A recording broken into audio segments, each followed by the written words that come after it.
네, 같이 기도하겠습니다. 살아계시고 참되신 아버지 하나님, 은혜를 감사합니다.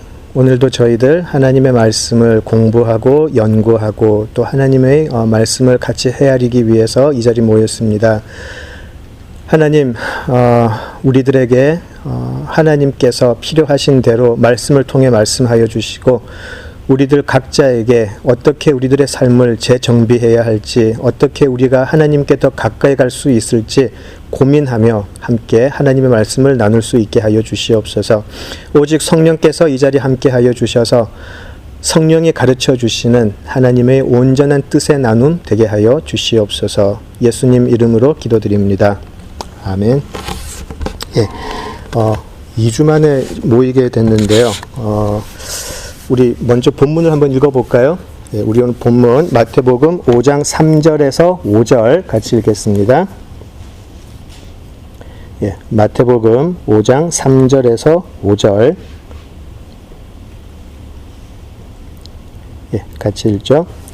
심령이 가난한 자는 복이 있나니 천국이 그들의 것이며, 애통하는 자는 복이 있나니 그들이 위로를 받을 것이며, 온유한 자는 복이 있나니 그들이 땅을 기업으로 받을 것이며. 예. 오늘 한번 살펴보고자 하는 내용은 우리 산상수훈, 또 산상수훈의 앞부분인 팔복에서 이제 세 번째죠.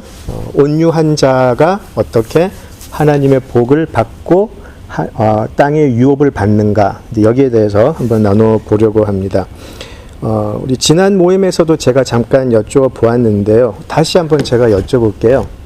굉장히 중요한 질문인 것 같아서 다시 한번 여쭤보고 싶은데, 팔복을 공부하는 게 아마 지금은 처음은 아닐 거예요. 지금 여기 계신 분들은 이미 예수님을 다 알고 구원을 알고 복음을 알고 다 그러신 분들인데, 그래서 또 팔복이나 산상수훈에 대해서 잘 아시는 분들이라고 제가 생각이 돼요. 그런데 이제 제 질문은 이거였었습니다. 과연 이 팔복의 내용이 내 삶을 어떻게 움직였고, 또 지금도 어떻게 움직이는 힘으로 나에게 다가오고 있나, 그것을 한번 생각해 보자고 그랬었어요. 신앙의 원리나 신앙의 교훈이 아니라 하나의 힘이 되어서 나를 이끌어 간다는 것은 굉장히 다른 문제죠. 그죠? 누가 강요한다고 되는 것도 아니고, 내가 또 이렇게 살아야지 한다고 내가 작정한다고도 되는 게 아니죠. 예, 제가 마음에 나는 심령이 가난한 사람이 되고 싶어, 그래서 심령 가난하게 된 사람은 본 적이 없는 것 같아요. 그죠? 우리들이 작정을 해서 되는 건 아니라는 말이죠. 그죠? 실제로 어떤 그 기독교 종파에서는 옛날부터 이것을 하고 싶어서 우리 기독교를 일종의 좀 수행의 종교처럼 약간 바꾼 그런 종파도 있기는 해요. 실제로 고행을 해야 되고 어떤 그 개인의 수행이나 그런 게 많이 필요한 그런 모습으로 바꾸기도 했죠. 근데 우리가 이제 성경을 전체적으로 보자고 하면, 특히 우리 공관복음과 요한복음, 그 다음에 사도행전이 나오게 되는데, 사도행전의 내용의 중요함이 그거죠. 예수님의 모든 가르침, 그리고 예수님의 십자가, 예수님의 부활이 실제 성령이 오시지 않으면 그냥 하나의 가르침과 교훈으로도 끝날 수가 있는 것인데, 사도행전에서는 분명히 예수님이 너희가 성령이 오시면 권능을 받을 것이라고 했고요. 그 권능은 두나미스라고 해서 우리가 감당할 수 없는 폭발적인 힘이라고 그랬어요. 성령이 오셨을 때 우리가 감당할 수 없는 그런 폭발적인 힘이 우리들에게 권능으로 임해서 이제 우리들의 삶을 하나님의 뜻대로 끌어가시게 될 것이다. 그것이 사도행전이었었어요. 그리고 거기에 나오는 대표적인 인물이 바로 바울이었어요. 예수를 믿는 사람을 핍박하던 사람이 성령이 임해서 성령의 이끌림을 받을 때 완전히 다른 사람으로 살아가 버리죠. 그리고 자기는 뭐라 그러죠? 사도행전 마지막에 보면 자기를 이제 판단하는 그 총독들에게, 내가 지금 결박당한 거 말고는 당신들도 나같이 되면 좋겠습니다, 그런 이야기를 해요. 지금 잡혀서 죽을지도 모르는 사람이 최고의 권세자 앞에서 당신도 나같이 됐으면 좋겠습니다, 그렇게 말하는 게 성령의 권능이죠. 힘이죠. 팔복 역시도 사실은 하나의 하늘나라의 어떤 원리, 우리 신앙의 원리 그런 정도가 아니고 실제로 그런 성령이 이끄시는 폭발적인 힘으로 다가오는 게 맞죠. 그래야 복음이죠. 그냥 들어서 좋은 내용은 사실 다른 종교가도 굉장히 많아요. 우리 한국 서울에 지하철만 타도 그런 쪽지 많이 오잖아요. 좋은 생각해가지고 좋은 우리 삶을 풍요롭게 할 수 있는 좋은 생각이나 가르침은 굉장히 많다라는 거죠. 자, 그래서 과연 우리가 이제 심령이 가난하고 애통한 자에 대해서 이제 공부를 했는데 이런 것들이 관념적인 것으로 끝나지 않고 우리의 매일매일의 삶을 바꿀 수 있는 힘으로 와야 된다는 거죠. 그래서 우리가 기도할 때 하나님 저도 심령이 가난한 자 되게 해주세요라고 기도하는 것도 중요하지만 사실은 한 발짝 물러나서 하나님 저에게 성령의 은혜를 주세요. 하나님 제가 이 힘에 제가 은혜로 말미암아 제가 이것을 한번 경험할 수 있게 해주세요. 저에게 은혜를 주세요. 은혜를 먼저 구하는 게 옳지 않을까 싶어요. 하나님의 은혜가 없이는 사실은 이 팔복은 우리에게 올 수 없고 우리가 이루어 갈 수도 없는 것이기 때문에 그래요. 만약에 팔복을 탁 던져주고 오늘부터 너희들 이 8개 완성하면서 살아 그러면 그거는 수행의 종교예요. 그거는 고행의 종교고요. 똑같은 거죠.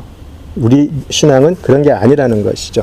하나님 우리에게 은혜를 허락해 주시옵소서. 우리가 하나님을 만나게 하여 주시옵소서. 그런 기도가 먼저 돼야 될 것 같아요.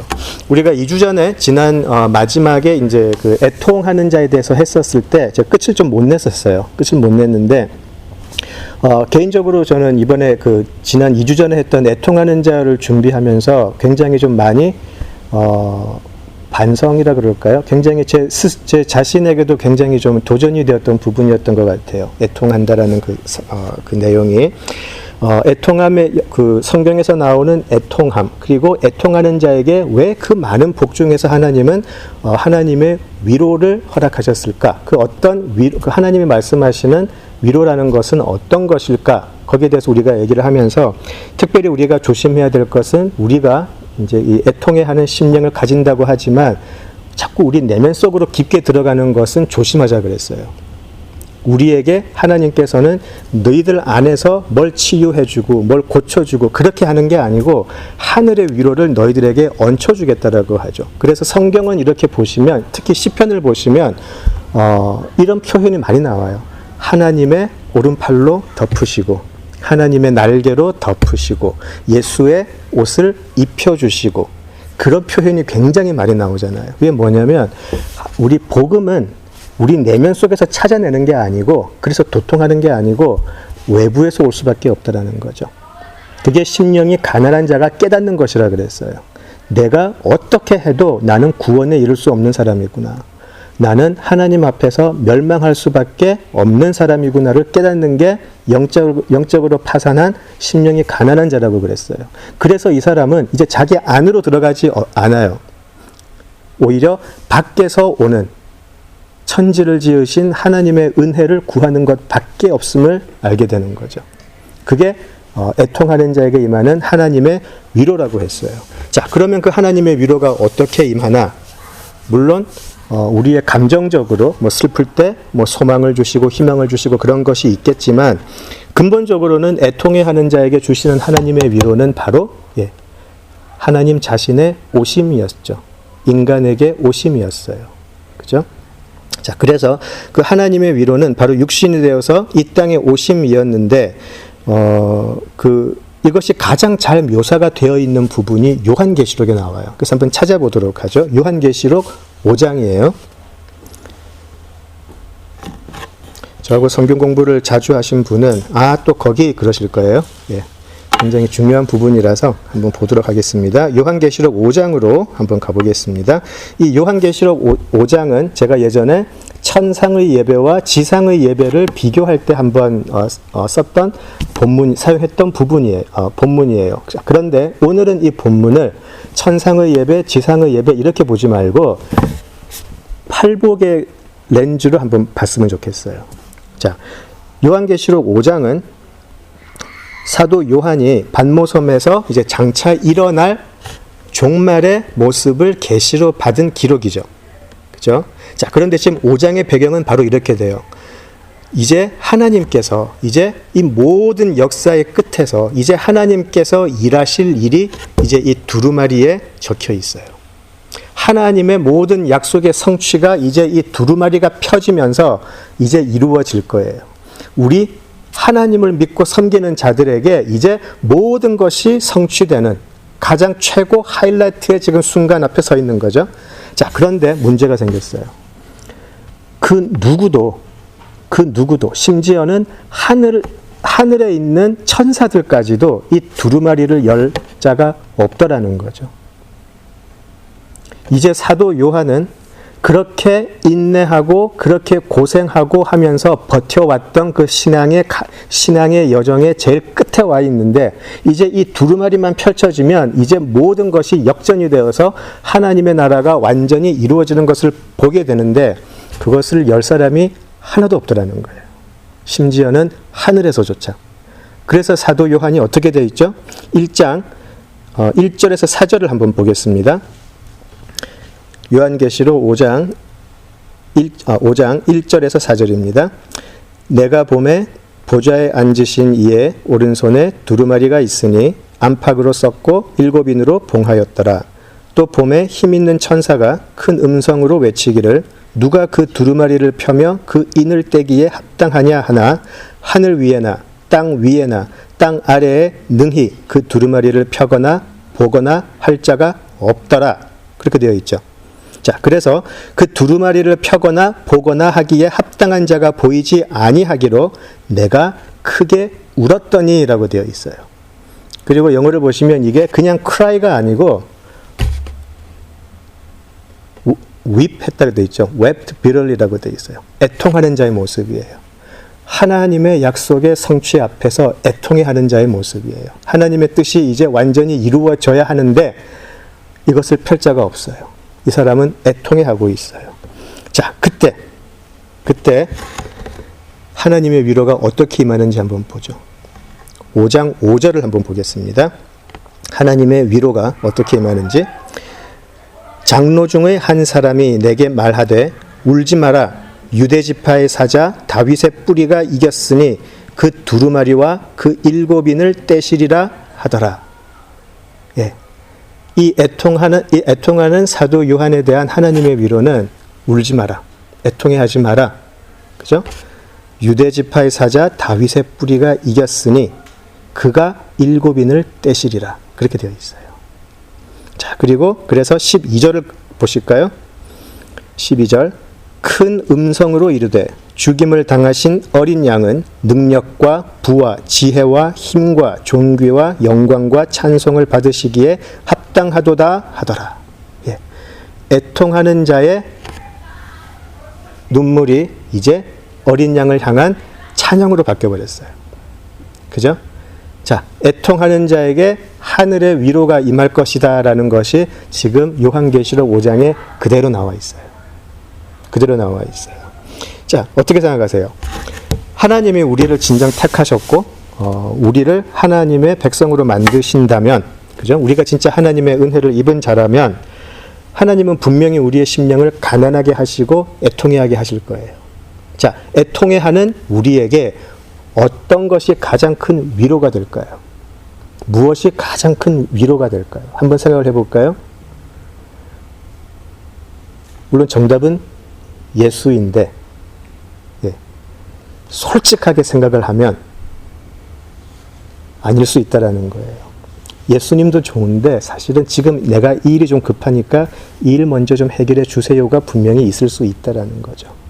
자, 그런데 그냥 애통해하는 자가 아니고 심령이 가난한 자, 이미 심령이 가난하게 되어버렸어요. 하나님과 나와의 관계 속에서 아무것도 찾을 수 없는 자, 하나님과 나와의 관계 속에서 아무것도 찾을 수 없는 자를 충만하게 채워줄 수 있는 것은 이제 일찍 죽임을 당한 어린 양밖에 없다라는 것을 아는 사람들이에요. 그래서 그들은 어린 양을 보았을 때 그들은 위로를 받을 수밖에 없다라는 거죠. 이것이 팔복의 처음과 두 번째예요. 애통해하는 자, 심령이 가난한 자 따로 가지 않죠. 따로 가지 않아요.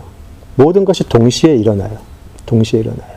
하나님과 나 사이에 이제 예전에는 내가 조금씩 가지고 있던 것이 뭐라 그랬죠? 그것을 성경은 우상이라고 그래요. 이제 그 우상마저 다 불태워지고 없어졌을 때 이 하나님과 나 사이에 간극을 채울 수 있는 것은 오직 예수 그리스도밖에 없다는 것을 아는 사람. 그래서 예수만 필요하고 예수만으로 충분한 사람이라는 거죠. 그죠? 그래서 그런 사람들은 예수가 하나님의 위로가 됩니다라고 전심으로 고백할 수 있는 사람이에요. 그죠? 좀 개인적인 말씀드려서 죄송한데, 지난 한 2주 동안 굉장히 저를 좀 괴롭혔던 좀 것이 하나 있었는데, 그게 뭐냐면, 좀 뭐 살면서 여러 가지 뭐 문제도 있고 뭐 힘든 일도 있고 하는데, 그 단어가 자꾸 저를 괴롭혔어요. 두 마음을 품은 자. 더블 마인드네스죠. 더블 마인드 people. 이게 참으로 애통하는 자에게 참으로 애통한다. 내가 정말 하나님 앞에서 애통하는 자라면 하나님 앞에서 두 마음을 품지는 않았을 텐데. 그게 굉장히 저를 괴롭혔어요. 근데 저는 제가 스스로 생각을 해도 하나님 앞에서 여전히 두 마음을 품고 있는가 아닌가라는 생각을 지울 수가 없었어요. 여전히. 야고보서에 나와 있죠. 두 마음을 품은 너희들 하나님께 은혜 받을 생각도 하지 마라. 이렇게 나와 있어요. 도저히 마음에 정함이 없는 자로다. 요동치는 믿음. 그렇게 야고보서에 이야기를 하죠. 그래서 굉장히 좀 사실 제 신앙을 돌아보면서 개인적으로 신앙을 돌아보면서 과연 내가 심령이 가난한 사람이고 애통하는 사람이라면 이렇게 하나님 앞에서 또 다른 것을 생각하는 두 마음을 품은 자는 되지는 않을 텐데 내 모든 문제 해결이 오직 하나님께로부터 온다라는 그 믿음 말고는 가지지 않았을 텐데 요리조리 꾀도 나고 요리조리 다른 것을 찾기도 하고 정말 하나님 앞에서 정함이 없는 그런 요동치는 믿음일 수밖에 없구나 그런 생각이 자꾸 저를 괴롭혔었어요. 그래서 항상 우리가 그런 마음을 우리가 사도 바울도 항상 우리의 신앙을 구원을 점검하라 그랬는데 이렇게 팔복의 내용을 가지고 우리의 신앙을 점검하는 게 가장 옳은 게 아닐까 싶어요. 어떤 행위적으로 내가 11조 제대로 하고 있고 주일 성수 잘하고 있고 물론 다 좋죠. 다 좋은데 그런 걸로 우리 신앙을 점검하기보다는 이런 하나님과의 우리 관계 속에서 이 팔복의 내용을 가지고 점검하는 게 오히려 더 성경적이 아닐까 그런 생각이 들었어요. 솔직하게 애통을 할 때 또 우리 성경에 약속이 있어요. 예수님은 우리의 잘못을 체휼하지는 않으세요. 왜냐하면 우리의 연약함을 겪어 보셨기 때문에 히브리서에 나오죠. 그러니까 우리가 그런 우리 신앙의 연약함이 발견될 때 그냥 그대로 애통해하는 심령으로 정말 안 됩니다 하나님. 정말 저 이거밖에 안 됩니다. 애통해하며 하나님 정말 저 좀 고쳐주세요. 그런 마음으로 하나님 앞에 나아가는 모습을 하나님은 오히려 더 기뻐하시지 않을까 싶습니다. 자, 이제 오늘 살펴보고자 하는 것은 세 번째 온유한 자예요. 온유한 자는 땅을 유업으로 받을 것이다. 그렇게 되어 있는 거죠.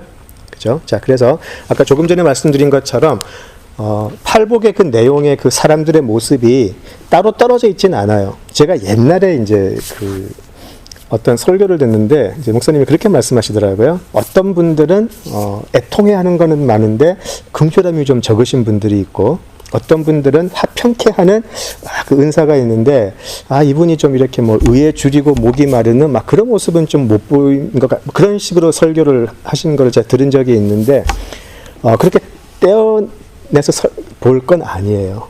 이 팔복에 나오는 이 모든 모습들은 사실은 한 모습으로 묶여져 있는 거죠. 이렇게 하나씩 우리가 뜯어가지고 볼 수가 없다라는 거죠. 그죠? 자, 그리고 이제 우리가 온유함에 들어가게 되면 우리가 이제 또 헷갈릴 수 있는 부분이 하나 있는데 그 온유함이라는 단어 그리고 우리 또 다음에 또 보게 될 긍휼히 여기는 자 이런 모습들이 사실은 우리가 좀 도덕적으로 또는 조금은 유교적으로 해석을 할 수가 있어요. 아니, 많이 해요. 그렇게. 당장 우리가 온유한 자 그러면 어떤 느낌이 드세요? 온유한 자. 그냥 깊게 생각하지 마시고 온유한 자 그러면 좀 너그럽고, 그죠? 성격 모나지 않고 보통 그런 생각을 하게 되잖아요. 그죠? 자, 우리가 조심해야 될 부분이 바로 이 부분이에요. 성경에서 나오는 이런 단어들을 잘 보면 물론 우리의 성품이나 기질에 관한 것도 있지만 특히 팔복이나 이런 것을 보면 성품이나 기질적인 면을 말하는 게 아니에요. 만약에 이게 성품이나 기질에 관한 거였다면 사실은 온유한 자가 되고 싶으면 새벽기도 나와서 막 기도하는 것보다 도덕경이라고 들어보셨어요? 예. 도덕경이 훨씬 좋아요. 아주 우리를 도덕적이고 아주 너그러운 사람으로 만들어주는 많은 프린시플이 들어있어요. 도덕경이 훨씬 좋아요. 근데 성경이 말하는 것이 과연 우리의 기질이나 성품이나 인격에 관한 것인가? 예수님이 우리 이 기질을 바꾸기 위해서 십자가에 달려 돌아가셨나? 하늘의 천지의 창조주이신 하나님이 내 모난 성격 하나 고치시겠다고 사람으로 와서 그 고생을 하시고 돌아가셨나? 한번 생각해 보자는 거죠. 그렇게까지 하실 필요가 있었을까요? 그죠? 자, 팔복에 나오는 이 모습들이 이렇게 생각하시면 좋을 것 같아요. 이 팔복에 나오는 모습들은 우리의 노력으로 만들어가고 완성하는 것이라기보다는 은혜로 말미암은 우리들의 삶의 모습이라고 보시는 게 더 좋아요. 은혜로 말미암은 우리들의 모습. 무슨 말이냐면 우리가 하나님의 은혜 속으로 들어갈 때 필연적으로 나타날 수밖에 없다는 거죠. 무슨 말이냐면 당장 그렇다고 해서 하나님의 은혜를 만나가지고 내일 당장 사람이 확 바뀌어버리더라 모든 면으로. 그런 사람이 있긴 있는데 일반적이진 않아요. 성경에서도 긴 시간을 두고 하나님께서는 그 사람을 그렇게 만들어 나가시죠. 나중에 제가 말씀드리겠지만 모세도 사람 하나 제대로 만드는데 80년이 걸렸잖아요. 긴 세월을 두고 하나님이 만들어 가시는 모습. 그렇지만 뭐죠? 모세는 은혜 안으로 들어와서 하나님이 그 은혜의 테두리 안에서 계속해서 만들어 가시는 모습이라는 거죠.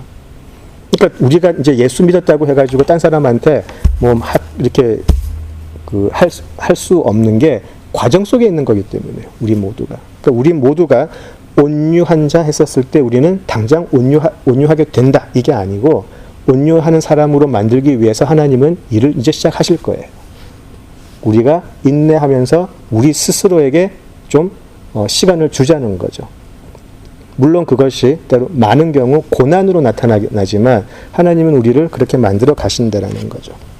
바꿔 말하면 은혜를 경험하지 못한 사람은 팔복의 모습을 가질 수가 없어요. 태어나면서부터 기질적으로 온유한 사람들이 있어요. 기질적으로 굉장히 싸우는 거 싫어하고 굉장히 다른 사람들한테 대한 어떤 측은지심 같은 게 많은 사람들이 있어요. 종교에 상관없이. 그럼 그 사람들은 예수를 믿지 않아도 하나님께서 약속하신 그 복들을 받을까요? 아니잖아요. 여기는 하나님의 은혜라는 아주 큰 전제가 들어가 있다라는 거죠. 내가 하나님을 만나서 내가 이 창조주 가장 거룩한 하나님 앞에 내가 설 수 없는데 나는 예수 없으면 큰일 날 뻔했다. 그것을 아는 사람들에게 임하는 은혜라는 거죠. 그래서 팔복을 공부할 때 계속해서 우리들의 첫 번째 되는 기도가 이것이 되어야 돼요. 하나님, 제가 더 깊은 은혜로 들어갈 수 있게 해주세요. 제가 하나님을 알면 알수록 제가 제 자신에게 실망하게 되고 제 자신에게 절망하게 되는 거 하나님 오히려 감사합니다. 제가 하나님을 더 알게 해주시고 더 은혜 속에 들어가게 해주세요. 그 은혜가 없이 팔복을 공부한다라는 것은 의미가 없다라는 거죠. 그 은혜가 임해야 내 실체를 알기 때문에 그런 것이죠. 내 실체를 알기 때문에. 그죠? 자, 그래서 좀 서론이 길었는데 이제 온유한 자에 대해서 이제 진짜로 좀 공부를 한번 해보도록 하겠습니다. 온유한 자에게 복이 있다. 그들이 땅을 기업으로 받게 될 것이다. 그죠?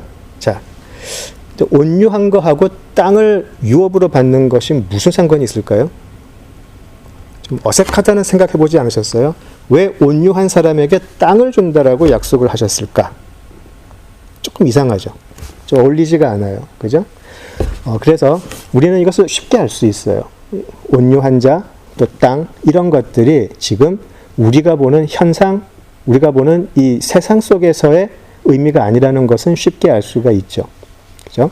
자, 그 한국 크리스천들이 되게 좋아하는 책이 있어요. 그 C.S. 루이스라고 우리 잘 아시죠? 예. C.S. 루이스가 쓴 책 중에 제일 유명한 게, Mere Christianity죠. 순전한 기독교. 아마, 특히 한국에서는 아마 대학생, 기독교 대학 생이면 아마 그거 가지고 막 토론도 하고 막 그랬을 것 같은데, 그 C.S. 루이스가 쓴 Mere Christianity를 보면, 이제 그 앞에 서문에 보면 이런 말이 나와요. 되게 재밌는 말인데, 제가 이 질문을 한번 드려볼게요. 기억을 하시는 분도 계실 거예요. 젠틀맨이라는 그 단어를 들으면, 그 젠틀맨이라고 했었을 때 어떤 사람일 거라고 상상이 되죠? 젠틀맨. 발음이 안 좋나? 예. 젠틀맨. 아니면 우리가, 저 사람 참 젠틀하다.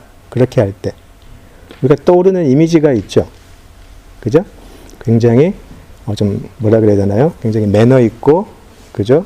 굉장히, 좀 세련되기도 하고. 그죠? 굉장히 사람이, 이렇게 매너가 있어서, 이렇게 룰도 다 잘 지키고, 그죠? 좀 그런 이제 이미지가 있죠. 근데 C.S. 루이스가 서문에서 이런 이야기를 해요. 근데 이게 실제 옛날 영국에서는 젠틀맨이라는 그 단어가 그렇게 안 쓰였다라는 거죠. 젠틀맨이 그 사람이 나타내는 성품이나 사회 속에서의 모습하고는 전혀 상관이 없던 의미래요. 원래 젠틀맨의 의미는 옛날에는 영국에 이제 영국 그 역사 이렇게 영화 같은 거 보면은 잘 보시지만 그 유명한 가문들이 많았잖아요. 유명한 가문들이 많고 그 가문들의 왜 그 뭐죠? 그 문장이라 그러나 문양이라 그러나 그런 것들이 다 있잖아요. 그죠? 그래서 뭐 갑자기 생각이 안 나네. 그 뭐 무슨 그 유명한 가문이 있으면 그 가문의 문양이 이렇게 있고, 그죠? 젠틀맨이라는 의미는 자기가 속한 그 가문의 문양이 새겨진 아주 좋은 옷을 입고 많은 땅을 소유한 자의 의미가 젠틀맨이었대요. 그러니까 무슨 말이냐면 he's a gentleman 그러면 요즘은 어떻게 해석을 하죠? 그 사람 아주 신사야. 그렇게 해석을 하잖아요. 그 당시에 he's a gentleman 그러면 그 사람은 어느 그 귀한 가문에 속해서 땅이 많은 사람이야라는 의미를 가지고 있었대요. 전혀 다르죠. 전혀 달라요. 그죠? 시대에 따라서 같은 단어가 다른 의미를 가지게 되는데 이제 우리가 보게 될 이런 비슷한 표현들 온유함 이것도요. 실제 성경이 쓰여졌을 때 그 의미하고 지금 우리가 보는 의미가 다를 수가 있다라는 거죠. 그래서 우리가 조금 당황하게 돼요, 사실은. 그죠? 자, 그럴 때는 어떤 게 제일 좋은가?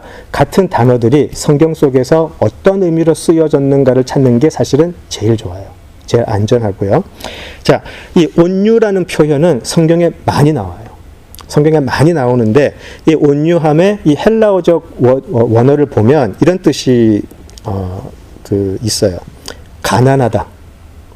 아주 낮은 자리에 있다. 아주 고통 속에 있다. 그리고 어떤 절대적인 권세 아래에 있다. 아주 큰 권세 밑에 놓여 있다. 이런 의미가 더 컸대요. 그 당시에는 온유함이라는 표현이. 우리는 이 온유함을 요즘 우리가 생각하는 온유함으로 해석을 하기 때문에 성품적이고 기질적으로 해석을 하게 되는데 실제로 이 온유함에 쓰여진 단어는 그렇다는 거죠. 낮은 자리에 있는 사람들, 그죠? 아무것도 아닌 사람들, 큰 권세 밑에 놓여 있는 사람들, 가난한 사람들 그런 거죠. 그래서 예수님께서 사역을 시작하실 때도 가난한 자에게 아름다운 소식이 전해진다. 그죠? 그 가난한 자, 바로 온유한 자를 뜻하는 것이기도 하죠. 또 히브리 말로 가게 되면 제가 이 공간복음을 공부할 때에 그 메시아를 기다리는 사람들 할 때 제가 이야기했던 것 같아요. 그래서 제가 아나윈에 대해서 이야기를 했잖아요. 아나윈 아니면 뭐 아나빔 그렇게 얘기하는데 그 아나빔의 표현이 바로 이거예요. 가난한 사람들, 낮은 사람들, 천대받는 사람들, 그리고 절대적인 권력 밑에 놓여 있어서 자신의 뜻대로는 아무것도 해서는 안 되는 사람들. 그런 의미가 온유한 자였었어요. 많이 다르죠. 많이 다르죠. 자, 이런 의미로 놓고 본다면, 그리고 우리가 앞에 있었던 심령이 가난한 자의 의미로 본다면 이런 사람들이에요. 영적으로 파산한 사람들이에요. 하나님과 나 사이에 아무것도 내세울 것이 없어요. 이제 내 구원에 관해서 내가 내세울 게 하나도 없어져 버렸어요.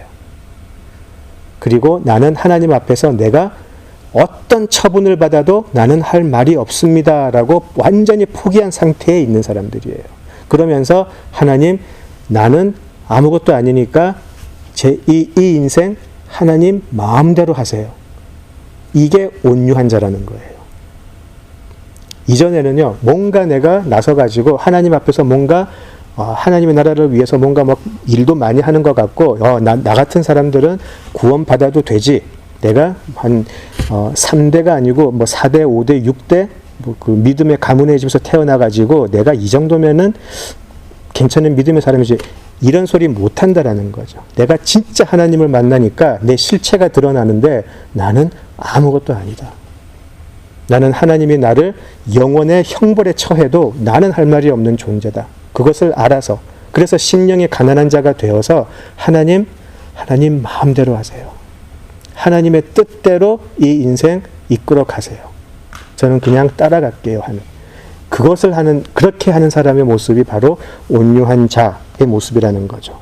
그래서 온유한 자의 그 말뜻에는 이런 뜻이 또 있어요. 가장 가까운 표현인 것 같은데, 잘 길들여져서 주인이 시키는 대로 하는 자. 잘 길들여져서 주인이 지시하는 대로, 키워드가 나와요. 순종하는 자예요. 가장 좋은 주인이 가장 선한 모습으로 길을 들여서 가장 선한 일을 할 수 있게끔 길들여지게 한 자. 그게 온유한 자라는 거죠. 그죠? 그래서 야생마를 한번 생각을 해보세요. 그냥 들에서 지 마음대로 재밌게, 멋있게, 아주 빨리 달리면서 살았던 야생마를 한번 생각을 해보세요. 아주 자유로웠겠죠? 그죠? 달리고 싶을 때 달리고, 먹고 싶은 거 있으면은 서서 먹고 지 마음대로 살았던 야생마가 어떤 훌륭한 주인에게 잡혔어요. 그리고 이 주인이 이 야생마를 길들여요. 길들여서 세상에서 가장 빨리 달리는 적토마로 바뀌어버린 거죠. 그게 온유한 자의 모습이에요. 어디를 가든 주인이 가라고 하면 가고, 서라고 하면 서고, 달리라 하면 달리고, 그냥 걸어가라 하면 걷고, 조금 뒤로 가라 하면 뒤로 가고, 그런 모습의 상태. 그죠? 또 하나의 비유는 이런 게 있어요. 어떤 법정에서 엄청난 흉악한 살인을 저지른 자가 이제 더 이상 자기가 나는 죄를 저지르지 않았습니다. 자기를 변호할 수 없는 모든 것이 드러난 상태. 그래서 이 사람은 자기의 운명을 앞에 있는 공평한 판사에게 모든 것이 맡겨진 상태.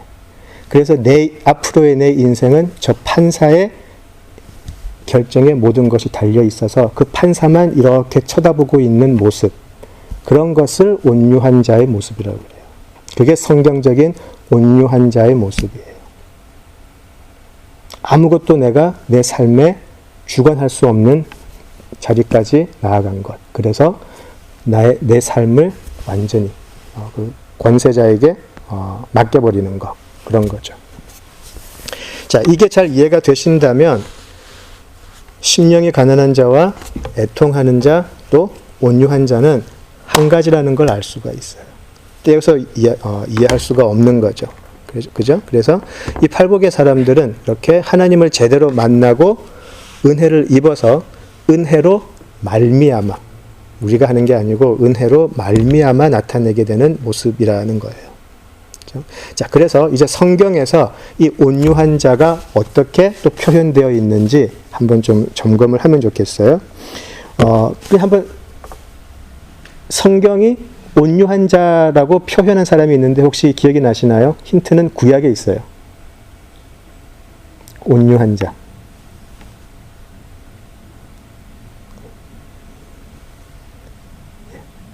모세가 있었어요. 모세가 있었거든요. 우리 민수기로 한번 가볼게요. 조금 긴데 한번 좀 읽어보면 좋을 것 같아요. 민수기 12장으로 한번 가볼게요. 민수기 12장.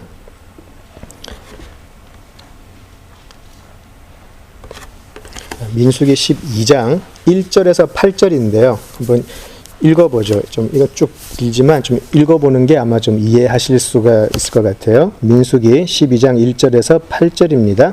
예, 저하고 교독하시죠. 제가 먼저 읽겠습니다. 모세가 구스 여자를 취하였더니 그 구스 여자를 취하였으므로 미리암과 아론이 모세를 비방하니라.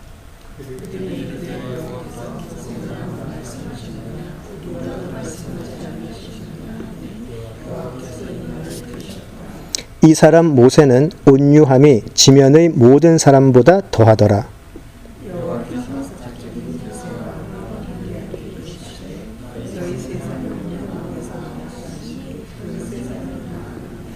여호와께서 구름 기둥 가운데로부터 강림하사 장막 문에 서시고 아론과 미리암을 부르시는지라. 그 두 사람이 나아가매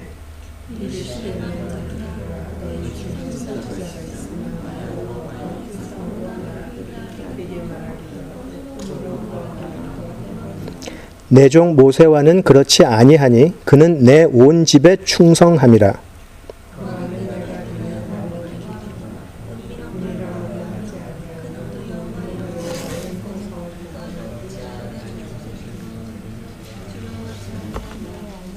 예, 지금 아론과 미리암이 지금 모세를 어큐즈하고 있어요.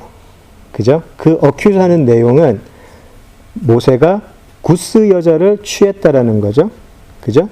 그때 우리가 사도행전 할 때 제가 잠깐 다뤘었는데 구스 여자는 흑인 여자예요. 그 당시에 흑인 여자였고요. 우리가 추론할 수 있는 것은 지금 이 상태에 지금 이 상황에 흑인 여자가 모세 앞으로 나와서 모세가 그 여자를 취했다라는 것은 흑인 노예였었다라는 말이에요.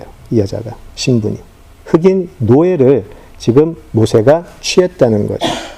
그런데 지금 아론과 미리암이 그 행위 자체만 가지고 지금 모세를 사실 공격하는 건 아니에요. 평소부터 질투가 있었죠. 시기 질투가 있었어요. 너만 하나님 음성 듣냐? 너만 하나님 믿냐? 그러면서 자신들도 모세의 권세가 있는 것을 이제 이야기하기 시작을 하는 거죠. 그러면서 모세의 흠을 잡아가지고 이제 모세를 이제 어큐즈하는 부분이에요. 그죠? 자, 이 아론과 미리암의 이 공격은 비방은 사실 합당해요. 이방 여자를 취했기 때문에 해선 안 될 행동이기는 해요. 모세가. 그죠? 자, 그런데 하나님이 이 아론과 미리암의 진짜 마음을 보셨어요. 너희들이 지금 모세가 흑인 노예를 취했다고 지금 공격하는 거 아니지. 지금 너희들이 지금 진짜 하고 싶은 것은 니들도 모세만큼 영적인 권세가 있다라는 것을 사람들한테 보이고 싶어 하는 거지를 하나님이 분명히 보셨어요. 그래서 하나님의 대답이 이거죠. 근데 2절에서 이렇게 하죠. 여호와께서 모세와만 이야기했느냐? 그죠? 우리하고도 이야기했고. 그죠? 자, 그런데 3절에 보시면 갑자기 이 사람 모세는 온유함이 지면의 모든 사람보다 더하더라라고 하는 말이 굉장히 어색하게 하나 들어가 있어요. 그죠? 이 3절이 없는 게 사실은 더 자연스럽죠. 2절에서 4절로 가야 돼요. 근데 3절이 지금 들어가 있다는 말이죠. 무슨 말이냐면 이 3절이 하나님의 말씀의 가장 중요한 근거가 되기 때문에 그래요. 자, 그래서 하나님이 그렇게 하시죠. 니들 셋 다 나와. 다 부르세요. 여기 앞으로 다 나와. 그래가지고 이렇게 이야기하세요. 자, 너희 중에 선지자가 있으면 내가 꿈으로도 알리고 환상으로도 알리기도 하지. 인정한다. 그런데 나는 모세는 그렇게 빙빙 돌아서 이야기 안 한다. 나는 모세하고 대면해서 이야기한다. 심지어 모세는 내 형상까지도 본다. 그렇게 해서 하나님은 모세와 그 아론과 미리암하고는 전혀 다르게 모세를 대하신다라는 것을 보게 돼요. 근데 그 이유가 모세의 온유함이에요. 근데 그 모세의 온유함이 과연 무엇이었나? 밑에 보실까요? 7절. 내 종 모세와는 그렇지 아니하니 뭐죠? 그는 내 온 집에 충성함이라. 예. 온유함을 충성, 순종과 연결시키고 있어요. 모든 사람보다 온유하다라는 것은 그 누구보다도 하나님께 순종했다라는 말이죠. 그것이 하나님이 미리암과 아론에게 대답하신 내용이에요. 온유함을 하나님의 말씀에 순종하는 것과 연결시킨다는 거죠. 아까 제가 조금 전에 말씀드렸던 것처럼 완전히 영적으로 파산한 사람이 이제 하나님, 이 인생, 저의 인생 아니에요. 하나님 마음대로 하세요. 이제 하나님이 시키는 대로 할게요라고 하는 그 자리에 모세가 있었다라는 거죠. 자, 그런데 한번 잘 생각을 해보세요. 모세의 인생을 생각을 해보시면 이 사람 우리가 생각하는 온유한 사람이었을까요? 열받아가지고 사람까지 죽인 사람이잖아요. 그죠? 자기 성질 못 이겨가지고 사람도 죽인 사람이고요. 하나님께서 그 귀하게 만들어서 주신 돌판 밑에 이스라엘 민족들이 우상에 섬기고 있으니까 열받아가지고 돌 던져버리죠, 그냥. 예. 그렇게 온유한 사람 같지는 않아요. 그죠? 우리가 생각하는 그런 온유함이 아니었다라는 거죠. 그죠? 자, 오직 뭐죠? 모세는 긴 세월 동안 하나님을 알아갔고 배워왔고 하나님 앞에서 자신의 모습을 보았고 오직 하나님의 인도하심만이 최선이고 가장 좋은 길이다라는 것을 점점 알게 되면서 하나님의 뜻에 절대적인 순종의 길로 가게 되는 거죠. 그렇죠? 그래서 오직 모든 일에 하나님만 바라고 구하는 모세. 모든 삶의 영역 속에서 하나님만 구하는 사람이었다라는 거죠. 그렇죠? 그래서 이 온유함이라는 이 그 헬라어 그 뜻을 또 보면 그런 뜻이 있어요. 극심한 가난, 극심한 무기력의 고통 속에 머리를 이렇게 숙이고 있는 사람. 그런 의미도 있어요. 잘 보시면 우리가 출애굽의 이야기를 보시면 모세의 인생이 그랬죠. 그죠? 하나님은 계속해서 머리 쳐드는 모세를 계속해서 때리셨어요. 머리 숙이라고. 그죠? 처음에는 반항도 하다가 모세가 나중에 그것을 알게 되고 이제 하나님 말씀을 따라가게 되죠. 처음에는 하나님이 너 가라 할 때 안 가잖아요. 나중에 바로에게 가가지고 뭐 이런 바로에게 이런 말을 해라, 뭐 이런 일을 행하라 그랬을 때 했는데 또 안 되면 와가지고 하나님한테 대들고 나 못해요. 이제 안 할래요. 그렇게 하다가 나중에는 어떻게 되죠? 사람들 앞에서 홍해가 갈라지는 거, 예, 니들 가만히 있어라. 하나님이 어떤 일을 하시는지 니들이 한번 봐라. 그런 사람으로 변해버리잖아요. 그죠? 그게 온유한 사람의 모습이라는 거죠. 그죠? 다윗도 그랬어요. 다윗도 정말 많은 잘못을 했던 사람이지만 그 마음 속에는 항상 이런 마음이 있었다라는 거죠. 오직 하나님이 옳고 하나님의 뜻이 가장 선하고 나는 하나님이 시키는 대로만 하겠다라는 그 자리에 있었다라는 거죠. 그래서 하나님이 다윗이 하나님 마음에 가장 합당한 자였다. 그런 이야기를 하시죠. 그죠? 모세와 다윗의 공통점은 살인자였다라는 거예요. 근데 하나님은 그들을 합당한 자라고 받으신다라는 거죠. 그죠? 오직 하나님께 모든 것을 맡기고 하나님의 길이 옳다고 따라가는 자. 자, 이런 모습이 사도 요한의 글에서도 잘 나와 있어요. 우리 다시 요한계시록으로 한번 가볼게요. 우리 요한계시록으로 한번 가보겠습니다. 14장으로 갈게요. 요한계시록.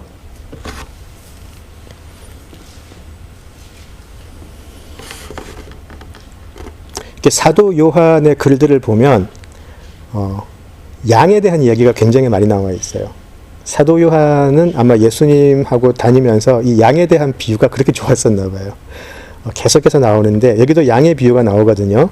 요한계시록 14장 1절에서 5절을 같이 보겠습니다. 같이 읽겠습니다. 또 내가 보니 보라 어린 양이 시온 산에 섰고 그와 함께 14만 4천이 서 있는데 그들의 이마에는 어린 양의 이름과 그 아버지의 이름을 쓴 것이 있더라. 내가 하늘에서 나는 소리를 들으니 많은 물소리와도 같고 큰 우레소리와도 같은데 내가 들은 소리는 검은 고 타는 자들이 그 검은 고를 타는 것 같더라.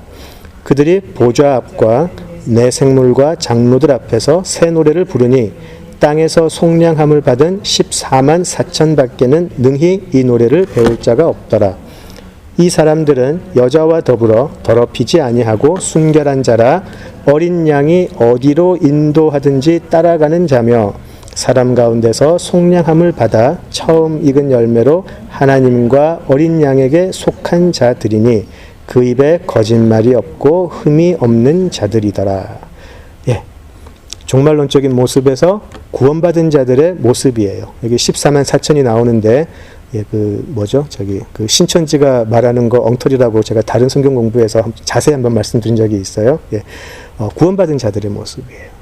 구원받은 자들의 모습인데, 자, 뭐죠? 그들은 어린 양이 어디로 인도하는지 따라가는 자들, 온유한 자들의 모습이에요. 어린 양이 어디로 가든지 어디로 인도하든지 따라가는 자들.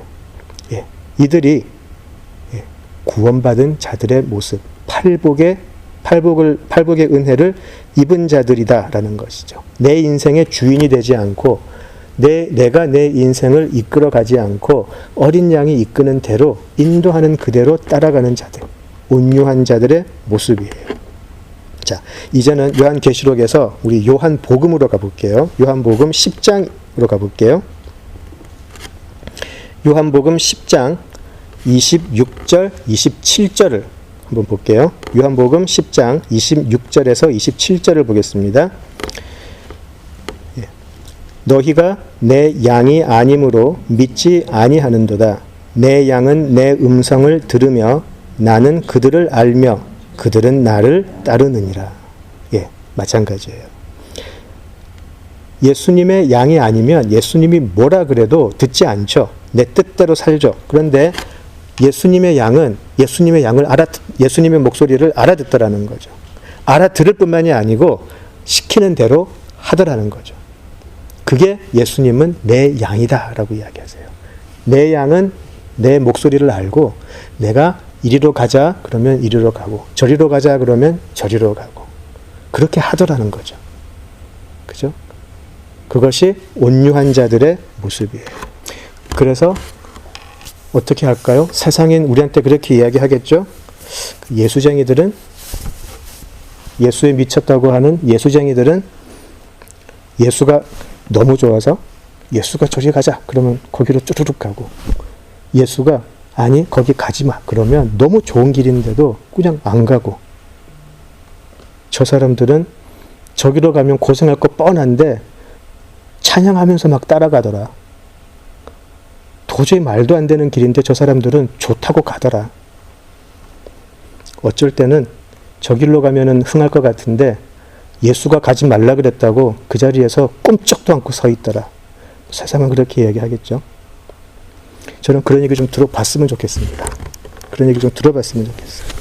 내가 주인이라고 믿는 하나님 앞에 하나님에게 사랑의 줄로 묶이는 거죠. 근데 그 사랑의 줄로 묶이는데 이것이 너무 자유하다는 거예요. 묶였는데 자유해요. 마치 끈 풀린 연은 하늘을 지 혼자 막 날아가는 것 같지만 그건 우리가 연이라고 그러지 않잖아요. 연 닿을 때는 뭐죠? 줄로 주인과 연결되어 있을 때죠. 그게 진짜 연이 자유하게 날게 되는 거죠. 그게 그렇게 줄로 묶여져서 그 주인이 움직이는 대로 날아가는 그 연의 상태가 온유한 자의 모습이에요. 내 주인에게 사랑의 줄로 묶여있는 그 상태. 그렇죠? 그래서 이제 우리 예수님의 모습을 한번 찾아볼게요. 예수님의 모습에서 온유함의 모습을 한번 보겠습니다. 팔복의 모습은 예수님께서 먼저 우리에게 보여주신 거라고 했어요. 그죠? 자, 요한복음 거기 4장으로 가볼게요. 요한복음 4장 34절을 보실까요? 요한복음 4장 34절. 자, 요한복음 4장 33절 같이 읽어보겠습니다.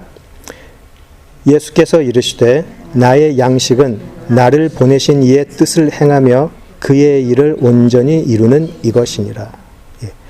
그리고 예수님은 많은 종교 지도자들과 언쟁을 하실 때에 항상 그 말씀하세요. 나는 아버지께서 시킨 일만 한다. 나는 아버지께서 명하신 일만 한다. 그리고 나중에 예수님께서 대제사장적인 기도를 나중에 하실 때 하나님께 그렇게 이야기하세요. 아버지께서 내게 맡기신 사람들을 내가 다 지켰습니다. 라고 이야기하세요. 오직 그것이 예수님의 이 땅에 오신 목적이었고 그게 전부였어요. 그렇죠? 그 절대적인 순종의 삶을 예수님이 사셨다라는 거죠. 이제 온유함과 순종의 삶이 이렇게 좀 연결이 되실까요? 예. 자, 그렇다면, 제가 자꾸 순종 그렇게 이야기를 하게 되는데, 이 순종을 하는 우리 그리스도인들에게는 우리 각자에게, 물론 우리가 하나의 공동체로 또 가장 큰 어떤 그 기독교인으로서의 사명이라는 게 있고요. 또 우리 각자 한 사람 한 사람에게 주어지는 소명이라는 게 있어요. 그죠? 제가 대학생들하고 이제 주로 이렇게 이야기를 하다 보면 많은 경우에 갑자기 눈을 확 이 소명에 대해서 막 이렇게 질문을 하고 할 때 소명하고 무엇을 가장 이렇게 연결을 시키냐면 직업을 연결을 시켜요. 그래서 내 직업과 내 앞에 비전, 소명 그런 것을 보통 잘 연결을 시켜요. 그게 일단 이 얘기가 제일 쉬우니까. 그래서 내가 저는 안과 의사가 되어서 아프리카에 눈이 나쁜 사람들을 치료해주고 싶어요. 뭐 그런 해가지고 나의 보케이션이죠. 나의 직업과 비전 소명을 보통 연결을 잘 시켜요. 우리 또 공부한 학생들에게는 그게 굉장히 자연스러울 거예요. 그죠? 저도 그랬으니까요. 근데 이제 성경에서 말하는 소명이 물론 우리 직업과 연결될 수밖에 없죠. 특히 우리 현대인에게는 그럴 수밖에 없는데 온유한 자에게 주어지는 이 소명은 사실은 좀 다를 수밖에 없다라는 거죠. 세상이 평가하는 업적이나 세상이 평가하는 사회적 지위나 사회적 위치하고는 사실은 상관이 없다라는 거예요. 자, 예수님이 자신의 온유함을 이야기하면서 이 소명을 이야기하시는 부분이 있어요. 이상하죠? 왜 예수님이 자신의 온유함을 이야기하시면서 소명에 대해서 얘기하실까요? 모세도 그랬잖아요. 모세도 가장 온유한 사람이었는데 그것이 하나님께 가장 충성한 사람이기 때문에 그랬잖아요. 똑같죠? 자, 우리 마태복음으로 가볼게요. 마태복음 잘 아시는 부분이에요. 마태복음 11장 28절에서 30절. 마태복음 11장 28절에서 30절을 볼게요. 예, 같이 읽겠습니다. 수고하고 무거운 짐진 자들아 다 내게로 오라. 내가 너희를 쉬게 하리라. 나는 마음이 온유하고 겸손하니 나의 멍에를 메고 내게 배우라. 그리하면 너희 마음이 쉼을 얻으리니 이는 내 멍에는 쉽고 내 짐은 가벼움이라 하시니라. 예, 너무 잘 알려진 구절인데 자세하게 보시면 28, 29, 30절이 굉장히 어색하게 연결되어 있어요. 조금 말이 안 되는 것 같아요. 잘 흐르지 않아요. 수고하는 자에게 쉼을 약속하시면서 또 멍에를 지라고 그러네요. 말이 안 되죠. 그죠? 근데 쉬운 멍에를 주겠다고 약속하시는 그 약속의 근거가 예수님의 온유함과 겸손이에요. 잘 연결되시나요, 이게? 아주 믿음직스러워요. 이런 이야기를 들으면 나는 온유하니까 내가 지는 짐 좀 지어봐. 이렇게 했었을 때 납득이 될까요? 좀 이상하지 않을까요? 왜 예수님은 내가 온유하니까 나에게 오면 니들이 쉼을 받게 해줄게 라는 조금은 어색한 이야기를 하실까? 여기에는 예수님이 주시는 멍에가 무엇인지가 중요하다는 거죠. 그죠? 여기서 멍에라고 되어 있지만 이것을 우리가 각자에게 주어지는 소명으로 한번 생각을 해보자는 거예요. 왜냐하면 가장 큰 구원의 소명은 예수님이 이미 담당하셨기 때문에 우리가 구원에 관해서 우리가 함부로 우리가 한번 해보겠습니다. 그렇게 할 필요는 없는 것이죠. 이미 예수님께서 십자가의 멍에를 지고 가셨어요. 그죠? 자, 그런데 우리 각자에게 주어지는 그 소명은 이런 것이죠. 하나님이 우리의 매일매일의 하루하루의 삶 속에서 하나님이 명하시는 일을 행하고 그것을 묵묵히 해나가고 그것이 남들이 알아주지 않던 세상이 인정하지 않던 하나님이 시키신 거니까 하나님이 내 마음에 부담을 주셨고 하나님이 나로 하여금 하라고 하시니까 하고 근데 내 힘으로 안 되니까 하나님의 은혜를 구하고 이것이 온유한 자가 자신의 소명을 쥐고 살아가는 삶의 모습이라는 거죠. 세상적으로 높은 자리에 가고 아니면 경제적으로 부유하고 좋죠. 저도 그러고 싶어요. 그럼 좀 더 뻔뻔하게 신앙생활을 할 수 있을 것 같은데 하나님은 그런 거 속지 않으신다고 성경에서 계속 이야기하시잖아요. 하나님께서 우리에게 말씀하시는 것은 이거죠. 내가 너의 가장 큰 멍에를 예수에게 지워줬어. 걱정하지 마.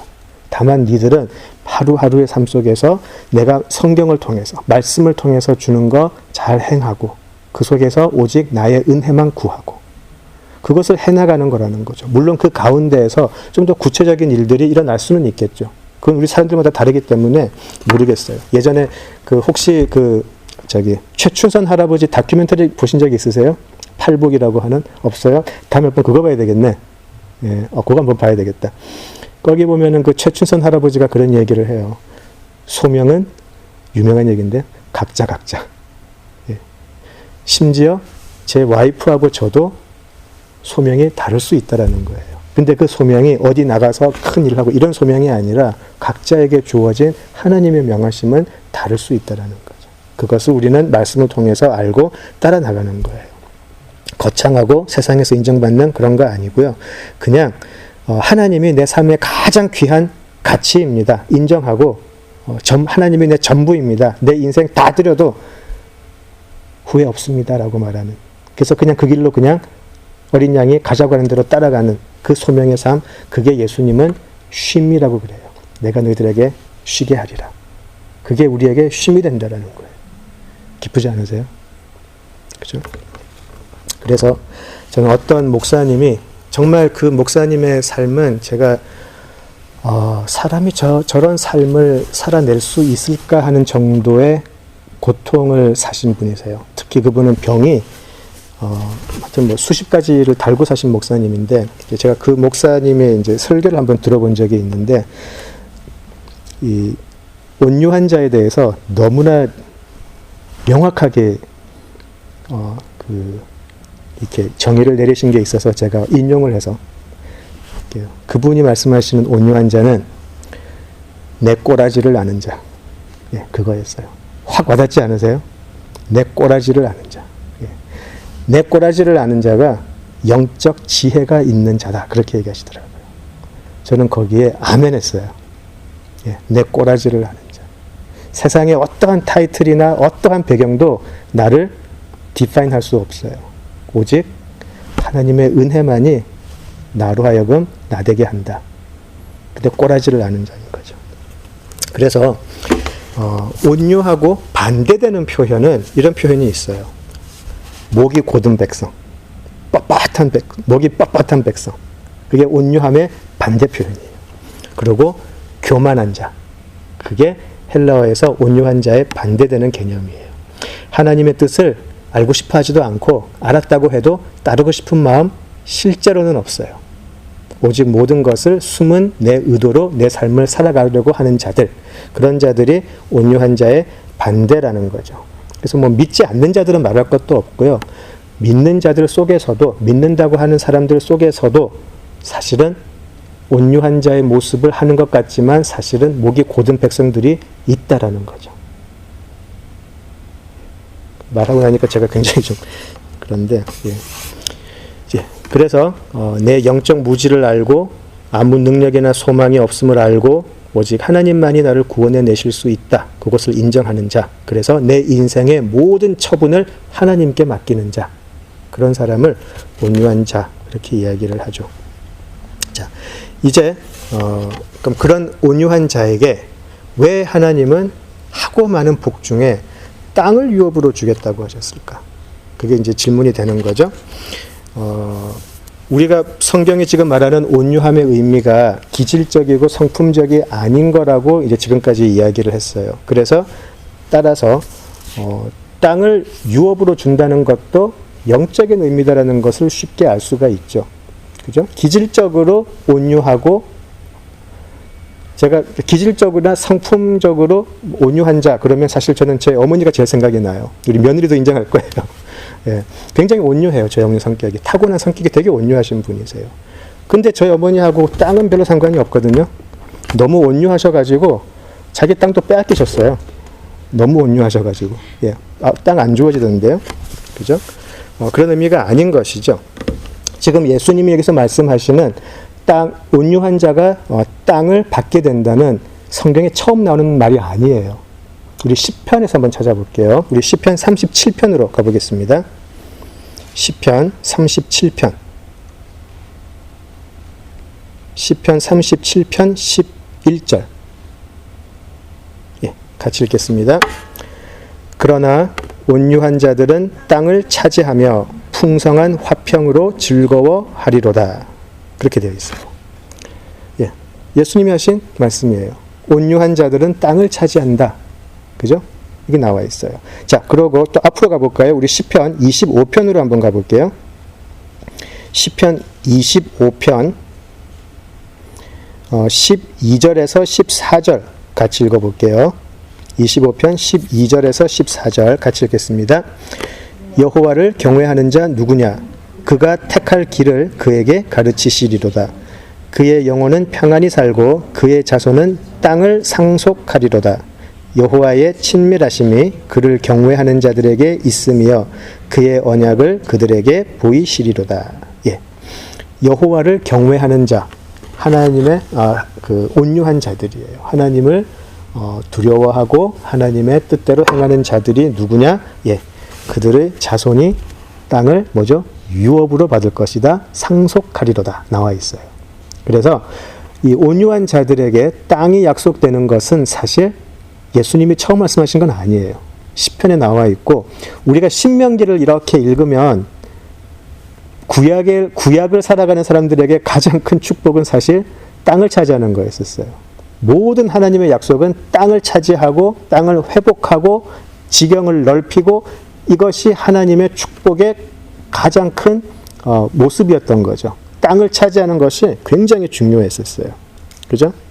자, 이 신명기에서 보면 계속 나와. 하나님은 약속하실 때 땅을 차지할 것이다. 아브라함에게도 그렇게 하시죠. 땅을 차지하게 될 것이다. 그죠? 여호수아도 들어가서 땅을 정복을 해야 되고요. 그죠? 계속 땅을 차지하고 빼앗기고 또 찾고 계속 그런 건데, 이 땅을 잘 생각을 해보시면 왜 이렇게 땅이 중요한가? 창세기를 생각을 해보세요. 하나님의 첫 창조, 하나님의 첫 창조의 절정이 뭐죠? 하나님의 첫 창조의 하이라이트가 뭐죠? 물론 사람이 만들어지는 게 이제 절정이라고 하겠지만, 실제 첫 창조의 절정은 하나님의 형상으로 만들어진 사람이 땅을 정복하고 다스리는 거였었어요. 그죠? 그것이 하나님 나라의 첫 창조의 완성이었었어요. 그죠? 땅을 만드시고, 그죠? 사람을 만들고 동물을 만들고 식물을 만들고 나서 사람에게 땅을 멀티플라이 가서, 멀티플라이가 뭐죠, 한국말로? 응? 예, 번식하라. 예, 그거 하고 번식하고 가득 채워라. 그렇게 되어 있잖아요. 예. 첫 창조의 완벽한 하이라이트도 사실은 땅을 차지함이었어요. 신기하죠? 그죠? 자, 그런데 그게 하나님의 재창조, 요한계시록에도, 요한계시록을 많이 하네. 요한계시록의 완성은 뭐죠? 예, 새하늘과 새 땅, 새 예루살렘의 회복이에요. 신기하죠? 땅은 중요해요. 네, 그죠? 땅은 중요해요. 왜냐하면 하나님은 그 모습, 하나님이 만드신 나라에서 하나님의 형상으로 만든 사람들이 번식하여서 편만하게 퍼져나가서 그 땅을 다스리는 모습을 보시고 좋았더라라고 얘기하셨거든요. 좋았더라라는 것은 하나님께 가장 큰 기쁨이 되고 하나님의 만족이 되고 하나님께 영광이 되는 모습이었는데 우리의 잘못으로 인해서 이것이 깨져버렸단 말이죠. 그래서 하나님은 그 첫 창조를 다시 재창조하시기 위해서 완벽한 그 재창조를 위해서 이 땅의 회복을 이야기를 하세요. 그래서 요한계시록의 마지막도 새 하늘과 새 땅, 새 예루살렘이 이 땅에 이렇게 내려오는 것으로, 그죠? 그러면서 우리의 모든 눈물이 닦여지고 하나님의 약속이 완벽하게 이루어지는 것. 우리가 하나님의 백성이 되고 하나님은 우리의 하나님이 되는 그 모습이 이렇게 나와 있는 것이죠. 그렇게 창세기와 요한계시록이 연결이 되어 있어요. 그죠? 자, 그 안에서 우리는 뭐죠? 그 하나님이 만드신 하나님의 나라에서 우리는 왕노릇하며 살아가는 하나님의 백성이 된다는 거죠. 우리가 하나님께서 에덴을 아담과 하와가 다스렸듯이 이 땅에서 하나님의 나라가 이제 막 세워지는데 구원받은 우리는 하나님의 이름으로 왕노릇하면서 하나님의 나라의 확장을 하는 것을 보고 살아가는 사람들이에요. 자, 이것이 은혜가 없는 사람들에게는 무슨 뜬구름 잡는 소리냐 그렇게 할 텐데 하나님의 은혜를 알아서 우리가 세상을 그냥 세상으로 보지 않고 하나님의 나라가 이 땅에 침노하고 들어오는 것을 본 사람들에게는 이만한 영광이 없다라는 거죠. 이 타락한 세상에 하나님의 나라가 임하는데 이 하나님의 나라에 하나님이 우리에게 니들도 주인이니까 니들도 다스려라. 내가 아담과 하와를 에덴을 다스리게 한 것처럼 니들도 이 주인의 영광에 동참하게 하리라 라고 하신 것이 하나님의 약속이에요. 그 땅에 비밀이 거기 있는 것이죠. 그래서 그 땅은 우리가 밟고 다니는 이 땅일 수도 있고요. 보이지 않는 땅일 수도 있어요. 구약은 지상의 땅에 관한 것이었잖아요. 그죠? 하나님하고의 완벽한 관계에 있던 우리가 에덴에서 쫓겨났어요. 에덴에서 쫓겨났고 이제 하나님의 약속을 따라서 끊임없이 땅을 침노하고 빼앗기고, 그죠? 또 다시 빼앗고 그런 연속이었어요. 가나안을 침공하고 또 뭐 다윗 왕국이 세워지기도 하고 또 빼앗겼다가 또 바벨론 포로 가기도 하고 그리고 또 이제 또 살만한가 했더니 또 로마 제국이 와서 또 빼앗아가고 그런 연속이었어요. 그게 지상의 땅의 역사였었어요. 그죠? 자, 그래서 그 속에서 그들은 하나님의 약속을 계속 기다리고 있었어요. 언제나 하나님의 메시아가 오셔서 우리의 땅을 회복하게 해 주실까. 근데 그때 그 사람이 생각했던 땅의 회복은 바로 지상의 땅의 회복이었어요. 우리가 편안하게 살 수 있는 이 땅의 회복. 그죠? 예. 하나님을 믿지 않는 사람들에게는 땅은 똑같은 의미예요. 그냥 어떻게 하면 내가 개발될 땅을 미리 알아가지고 사가지고 내 땅을 넓힐 수 있을까? 그런 땅의 개념이에요. 자, 그런데 가장 중요한 땅의 그 모습을 제가 두 군데를 제가 보여드릴게요. 이 부분은 알고 계시는 게 좋을 것 같아요. 굉장히 하나님의 약속과 하나님의 나라를 이해하는데 너무 중요한 부분이기 때문에 그래요. 먼저 다니엘서로 가볼게요. 정말 중요한 부분이에요. 다니엘 7장 13절로 가볼게요. 다니엘서 7장 13절에서 14절로 가시는데요. 제가 예전에 언젠지 모르겠는데 제가 인자라는 개념이 다니엘서에서 시작됐다고 말씀드린 적이 있었어요. 예, 여기에 나와요. 다니엘서 7장 13절에서 14절 같이 읽겠습니다. 내가 또 밤 환상 중에 보니 인자 같은 이가 하늘 구름을 타고 와서 옛적부터 항상 계신 이에게 나아가 그 앞으로 인도되매 그에게 권세와 영광과 나라를 주고 모든 백성과 나라들과 다른 언어를 말하는 모든 자들이 그를 섬기게 하였으니 그의 권세는 소멸되지 아니하는 영원한 권세요 그의 나라는 멸망하지 아니할 것이니라. 예. 여러분이 지금 땅을 잃어버렸어요. 여러분들이 살고 있는 땅에서 쫓겨나서 우리들이 죄 때문에 멀리서 고통받고 살고 있어요. 자, 그 상황 속에 지금 다니엘 지금 읽었던 이 약속이 임했다고 한번 생각을 해보세요. 얼마나 가슴 떨리겠어요. 인자 같은 이가 와서 그들에게는 메시아였어요. 자, Son of Man이죠. 그 인자 같은 이가 와서 이제 권세와 영광과 나라를 주고 모든 백성과 나라들과 다른 언어를 말하는 모든 자들이 그를 섬기게 한다. 메시아의 약속이에요. 메시아의 약속이 이제 멸망하지 않을 나라를 세우게 될 것이다. 이것이 이스라엘 사람들에게는요, 이 다니엘서가 쓰여진 다니엘서 이후로 몇백 년 동안 믿고 소망했던 내용이에요. 그래서 예수님이 사역하시던 그 당시에는 이미 많은 이스라엘 사람들이 이 구절의 성취를 기다리고 있었을 거예요. 언젠가 이 인자 같은 사람이 오실까? 그리고 그 인자가 오셔서 우리 옛 땅을 회복하게 해주실까? 그것을 기다리고 있었다는 거죠. 굉장히 중요한 부분이에요. 이스라엘은 땅의 회복을 기다리고 있었어요. 모든 권세를 가지고 다스릴 땅의 회복, 그것을 기다리고 있었어요. 이것이 구약의 땅의 유업, 땅을 유업으로 받고 땅을 차지하고 땅을 회복하는 그런 의미였는데, 자, 이제 에스겔서로 가볼게요. 지금 다니엘에서 보았던 하나님의 약속하고 이제 에스겔을 통한 하나님의 약속을 한번 잘 보세요. 에스겔 36장으로 가볼게요. 에스겔서 36장 24절에서 28절.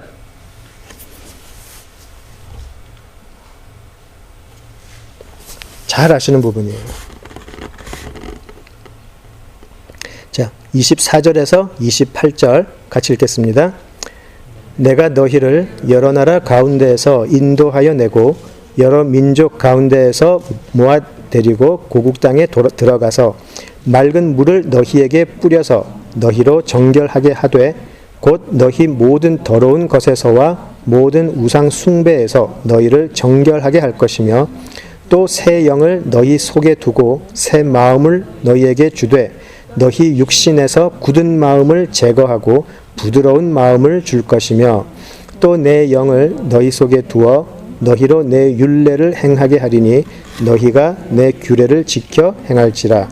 내가 너희 조상들에게 준 땅에서 너희가 거주하면서 내 백성이 되고 나는 너희 하나님이 되리라. 예, 마지막 절이 어디서 많이 본 구절 같지 않으세요?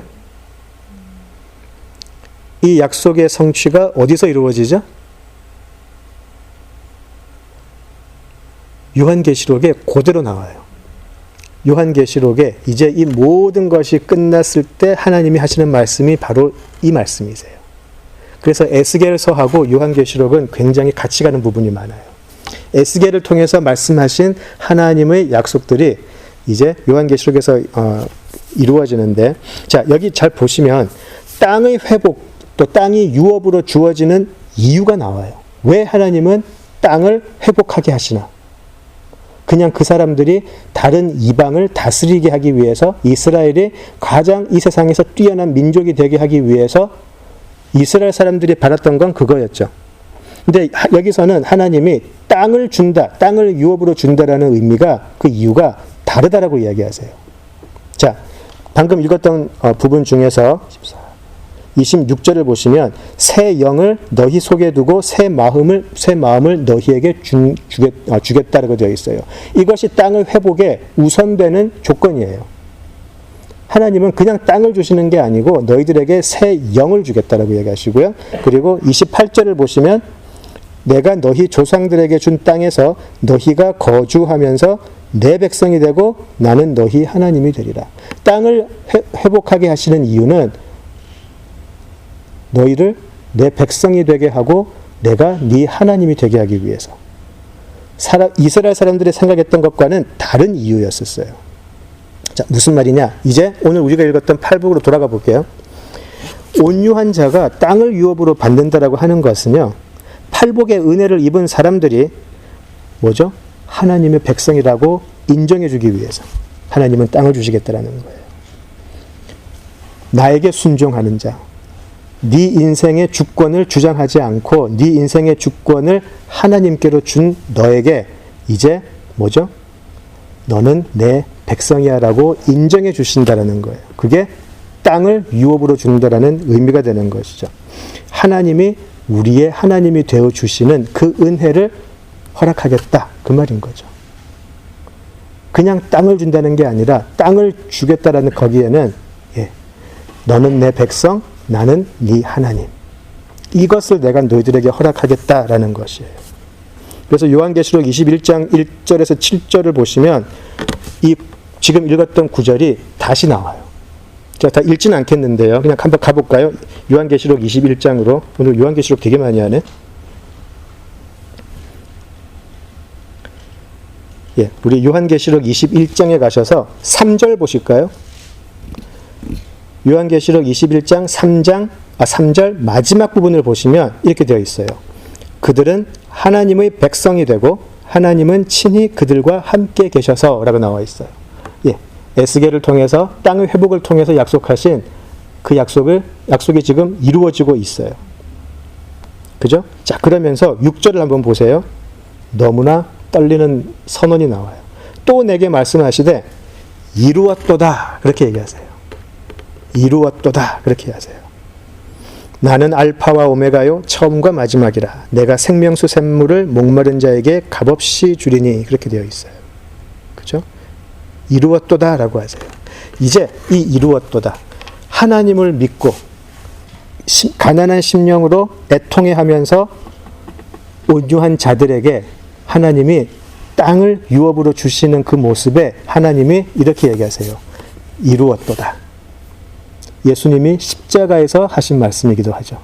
이루었도다. 그죠? 이루었도다.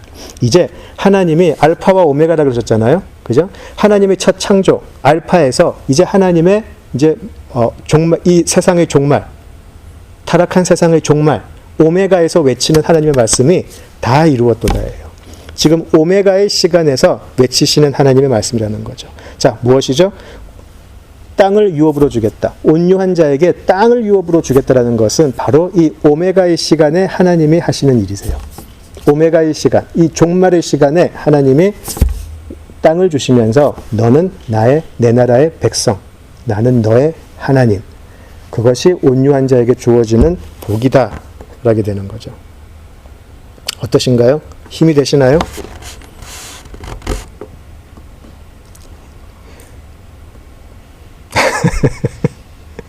예, 이것이 힘이 되면 좋겠어요.